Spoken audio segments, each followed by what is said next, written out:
الحمد لله وحده والصلاة والسلام على من لا نبي بعده. السلام عليكم ورحمة الله وبركاته. أهلا بكم متابعين الكرام، متابعين قناة لمسة شيف فنان. النهاردة هنعمل مع بعضنا آه، تصنيعات أو تراين في الجرد منجيه. هنتعلم ازاي نصنع مع بعضنا اللحوم الباردة اللي هي التراين. تمام. لازم بيكون موجود عندي البلاستيك أو البلاستيك رول، ده اللي هستخدمه في اللف. تمام. دي صدور فراخ انا مفتحها، بخلي الجزار يفتحها لي كده ايه ورقة بالشكل ده او زي منديل كده بالشكل ده، وبتبلها معايا بالملح والفلفل. بتبلها كويس وبظبط التتبيل بتاعها، لان ايه طبعا بعد ما هتتلف خلاص مش هينفع تتبل بعد كده، فبتبلها الاول وبعد كده برصهم بالشكل ده كده جنب بعض، وارصهم كده ومخليش اي ايه، احاول اضمهم كده ايه جنب بعض. بحط 3 بحط 4 على حسب ما أنا عايز، على حسب الكمية اللي أنا عايزها. ممكن أعمل واحد، ممكن أعملهم صدرين 3، عادي مش مشكلة يعني، زي ما إيه زي ما تحبوا. ودي معايا فراخ مفرومة. طبعا احنا عارفين ازاي بنفرم الفراخ وبنحط المقادير بتاعتها. طبعا كيلو الفراخ بديله 7 بياض بيض، وبديله كوباية كريم لباني، وبتبله الملح والفلفل ماشي، وبديله حبهان واديله جوز الطيب وكده يعني، بحط الفليفر بتاعي. وبعد كده بدهنهم دهنة بسيطة كده بحيث ان الفراخ دي هتخليها تمسك في بعضها. ماشي. احنا دلوقتي هنعمل تارين سيرف ان ترف. سيرف ان ترف يعني مكونات من البحر ومن الارض. تمام. يعني سيرف ان ترف من البحر ومن الارض. ده سلمون. باخده كده، بجيب السلمون كده واعمله ايه زي حتة طويلة كده بالشكل ده. وده معايا هنا ايه عروق سلامي، دي سلامي انا بحطها. يبقى كده انا معايا الفراخ، ومعايا السلامي اللي هو ايه البيف اللحمة، ومعايا الفراخ والسلمون واللحمة بالشكل ده، وبحطهم كده ايه زي ما حضراتكم شايفين. تمام. وبعد كده بقى ايه ابدا احط مثلا ايه حاجات طبعا من الارض. ده معانا بقى ايه اللي نحط مثلا اي حاجة موجودة عندنا من خضار، فاصوليا حمراء، ممكن بسلة، قراصية مشمشية، مكسرات، فستق، لوز، بندق، عين جمل. أي حاجات عندنا ممكن نحطها، بنشكل بيها، بنعمل ألوان. طيب أنا هنا عامل كام لون لو تركزوا معايا؟ طبعا صدور الفراخ لما هتستوي هتبقى إيه بيضة، والفراخ اللي هي ملونة بلون أخضر ده بسبانخ هتبقى لونها أخضر. تمام. ومعايا لون الفاصوليا الحمراء، ومعايا لون البيف ماشي، ومعايا لون السلمون اللي هو لون الأورنج البرتقاني ماشي، ودي معايا هنا ايه القراصي اللي هي اللون الأسود. فشوفوا بقى يبقى فيه كام لون، الأبيض والأحمر والبرتقاني والروز والأسود والأخضر، يعني مجموعة ألوان. لما هاجي أقطع الترين بتاعي هيبقى عبارة عن لوحة كأنها فيها كذا لون مع بعض. ألف بالشكل ده زي ما حضراتكم شايفين كده، وما اخليش البلاستيك يدخل جوه الايه الترين بتاعي، بحيث عشان ما يبوظوش يعني.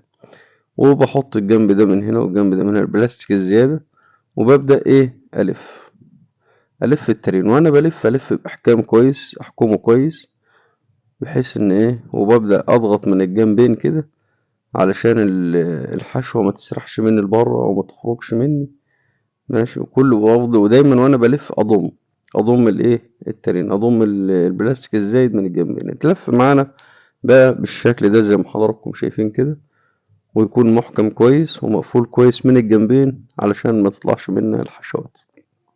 طيب هنيجي نعمل ترين تاني اللي هو ده بيف فيليه.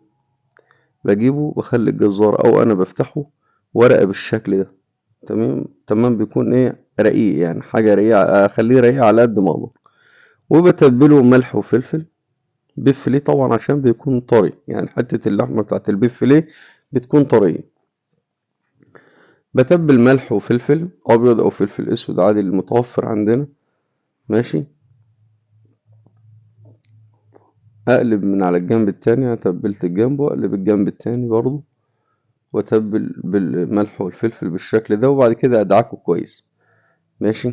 طبعا ده الجزء ده اللي هو الخارجي، الجزء ده اللي ظهر قدامكم دلوقتي ده هو الخارجي بتاعت البيف فيليه.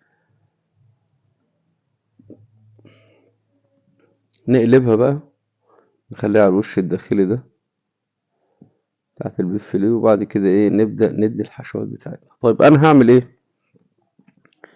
هجيب بحط فراخ اللي هي واخدة لون اخضر، اللي واخدة لون السبانخ بالشكل ده. ليه؟ انا عايز يعني اعمل شغل بالالوان. طبعا حتة اللحمة هتبقى لونها بني براون لما بعد ما تستوي. شايفين يعني الالوان جميلة ازاي؟ طبعا لازم نختار الالوان، لازم نبص دايما الالوان حتى بعد ما تستوي الحاجة، الحاجة دي شكلها هتبقى طالعة معايا ازاي.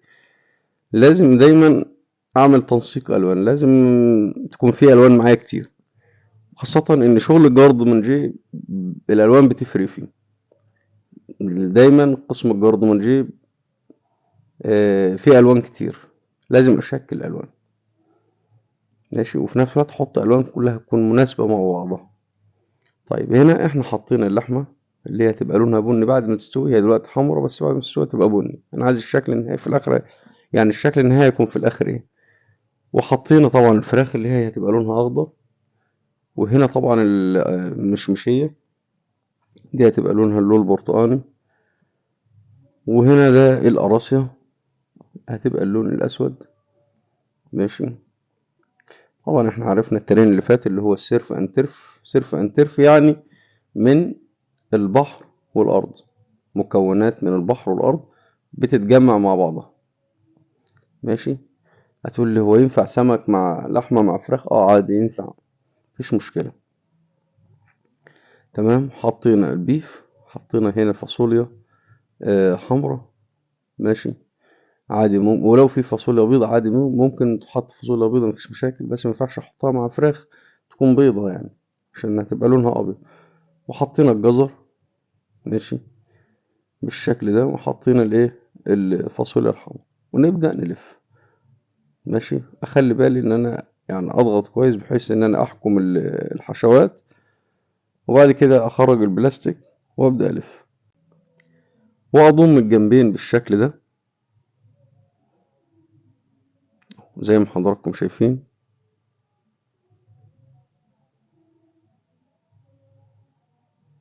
لفينا الترين بتاعنا، ترين البيف فيليه طالع معانا بالشكل ده، ويكون ايه محكوم من الجنبين كويس، وملفوف كويس، ومضغوط عليه كويس علشان ما يكونش فيه فراغات. ولو لقينا فراغات واحنا بنلف ممكن بخلة كده ونطلع الهواء ده بالخلة كده. تمام. ده هنعمل ترين شكل تاني بيف فيليه. طبعا هنتبل من بره ومن جوه ملح وفلفل زي ما عملنا في الاولاني، وزي ما بنعمل في التراين كلها. طبعا لو لحمة مفرومة على طول او فراخ مفرومة على طول احنا نلف على طول، لان احنا نكون متبلين اوريدي في الرحاية يعني.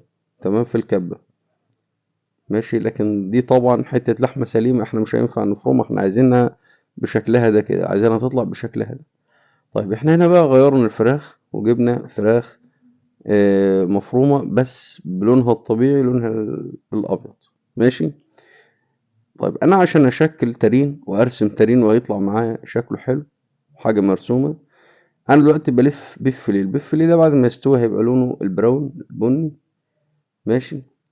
البن الباهت. فمش هينفع مش هينفع اروح احط لحمة برضو بعد ما تستوي هيبقى لونها براون. انا عايز اشكل، عايز اعمل ايه الترين فيه رسم، فيه الوان كتير يعني. ماشي. طبعا احنا حطينا الجزر، حطينا هنا فستق، حطينا هنا فنجر اللي هو اللانشون الفراخ. ماشي. والفستق طبعا هيبقى لونه آه، اللون الأخضر. ومعايا هنا فلفل أحمر جريل أو فرايد جوليانات بالشكل ده أو فنجر، بحطه برضه هيدي معايا اللون الإيه الأحمر. طبعا احنا بنتعلم ازاي نلون جوه الايه، جوه الترين. ماشي.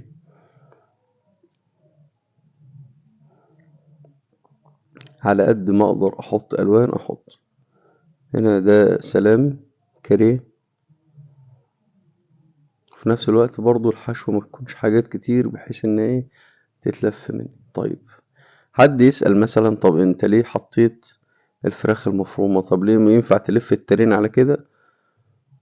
مش هينفع. ليه؟ لان لو الفراخ دي هتنزل منها جيلاتينة، وفي نفس الوقت هي زي حتة عجينة هتمسك الحشوات دي كلها في بعضها. يعني ما ينفعش الف الايه البيف. ليه الف؟ بس لما اجي اقطع السلايزات الحشوات دي هتسقط مني، تمام، هتخرج مني. لكن الافضل فراخ مفرومة زي كده تمسك الحشوات دي معايا. ماشي.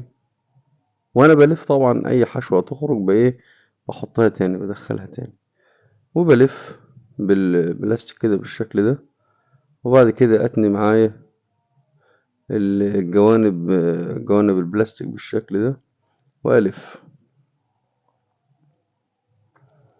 لفينا الترين وخلصناه. نيجي بقى نعمل ترين الايه السمك. طبعا احنا عملنا ترين سيرف ان ترف، ممكن ما نخلوش سيرف ان ترف، ممكن نحط السمك او سلمون، وممكن نعمله ترين فراخ عادي برضه بالشكل اللي احنا عملناه ده يعني. تمام. طبعا ده السمك الصيبس. هنتبله برضه ملح وفلفل زي ما حضراتكم شايفين، وبنفتحه برضه بالسكينة، بنفتحه ورقة أو منديل زي ما حضراتكم شايفين كده بالشكل ده.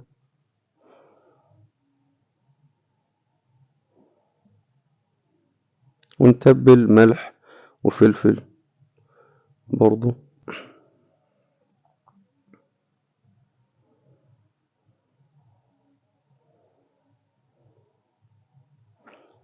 نتبل الملح وبندعكه كويس. طبعا الحشوات بقى يعني ايه، احنا ممكن لما نيجي نحشي السمك ممكن نحط سلمون، ممكن نحط كريب ستيك، ممكن نحط تونة اللي هي الحمرا فريش. طبعا ده مش فراخ الخضرا دي سمك برضو معمول بالسبانخ، سمك مفروم صيبس معمول بالسبانخ. تمام. ممكن احشي جمبري، ممكن احشي كريب ستيك، ممكن احشي استاكوزا، اي حاجة يعني في السمك يعني. تمام. زي ما حضراتكم شايفين هندهنها كويس، لان احنا قلنا طبعا السمك خلي بالكم ممكن ما ندهنوش سمك، لان السمك فيه نسبة جيلاتين عالية فهتخرج منه هتمسك الحشوات. تمام. لكن لو حطينا سمك مفروم هتمسك اكتر. تمام. بس يعني انا هنا حطيت السمك علشان يكسر معايا الالوان، عشان يعمل معايا الوان، يزود معايا الالوان. تمام. خاصة ان اللون الاخضر في الترين هيبقى يكون هيكون شكله احسن يعني، وهيكون اجمل والوان كتير.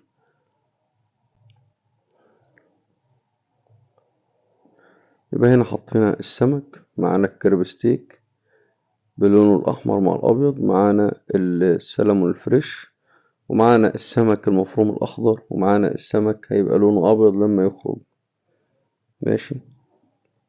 ونبدأ نلف الترين بتاعنا بالشكل ده، ونحكم الحشوة بننزل جزء من السمك عليها تمسك الحشوات، ونلف كالعادة. واحنا بنلف نشد البلاستيك بحيث انه يضغط معانا الترين بتاعنا ويكون مضغوط معانا. ماشي. عملناه بالشكل ده. طلع معانا ده ترين السيرف ان ترف، ده ترين البفليه. ماشي. وده ترين السمك مع السلمون مع الكريب ستيك. اشكركم شكرا جزيلا.